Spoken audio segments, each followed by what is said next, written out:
เจริญพรสาธุชนญาติโยมทุกท่านพระพุทธศาสนาเป็นศาสนาที่สอนในเรื่องของกรรมคือการกระทำเราทำกรรมอะไรไว้เรานั่นแหละจะเป็นผู้รับผลแห่งการกระทำอันนั้นแม้แต่เรื่องการสร้างคุณงามความดีคือบุญกุศลเราก็ต้องทำด้วยตัวของเราเองแม้เราจะมีคนอื่นเป็นนาบุญ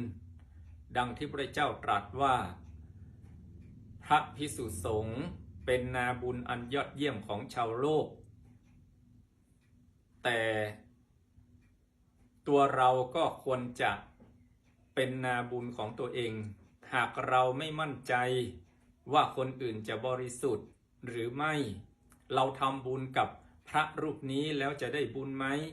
เราทำบุญกับเณรรูปนั้นจะเป็นบุญหรือเปล่า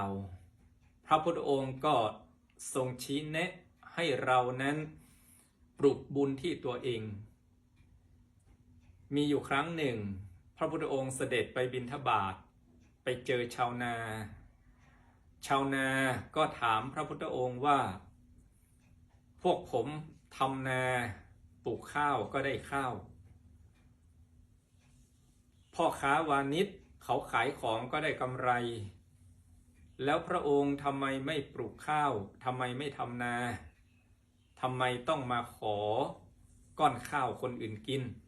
พระพุทธองค์ก็ตรัสกับชาวนาว่าเราก็ทำนาเหมือนกันชาวนาก็ถามว่ามีไหนนาท่านมีไหนข้าวท่าน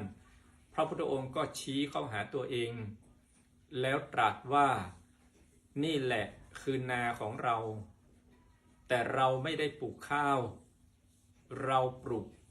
คุณงามความดีปลูกบุญกุศลผลกำไรที่เราได้ก็คือคุณงามความดีบุญกุศลแล้วเราก็นำสิ่งนั้นมาเผื่อแผ่มาแจกมาจ่ายเป็นพระธรรมคำสั่งสอนให้แก่มวลมนุษยชาติโดยทำนองนี้จะเห็นว่าพระพุทธองค์เอาตัวของพระองค์เองนั้นเป็นนาและปลูกบุญที่ตนเองเราท่านทั้งหลายหากไม่มั่นใจว่าภิกษุรูปใดสามเณรรูปใดจะเป็นนาบุญให้เราได้หรือไม่เราก็ปลูกบุญที่ตัวเองก็คือทำความดีด้วยกายทำคำพูดใจคิดที่ตัวเรานี่แหละแต่ถึงอย่างไรก็ตามเราก็อย่าลืมนาบุญ5 ผืนพ่อแม่เป็นนาบุญของลูกหลานครูบาอาจารย์เป็นนาบุญของลูกศิษย์บรรพชิตนักบวชเป็นนาบุญของศรัทธาพระบรมศาสดาเป็นนาบุญของชาวโลกมนุษย์สาตัวเรานี้นาเป็นนาบุญของตัวเองเราปลูกบุญที่คนอื่นแล้วไม่มั่นใจเราก็ปลูกบุญสร้างคุณงามความดีด้วยตัวของเราเองให้บุญเกิดขึ้นด้วยกายทำคำพูดใจคิดอยู่ตลอดเวลาเราก็จะมีความสุขความเจริญขอ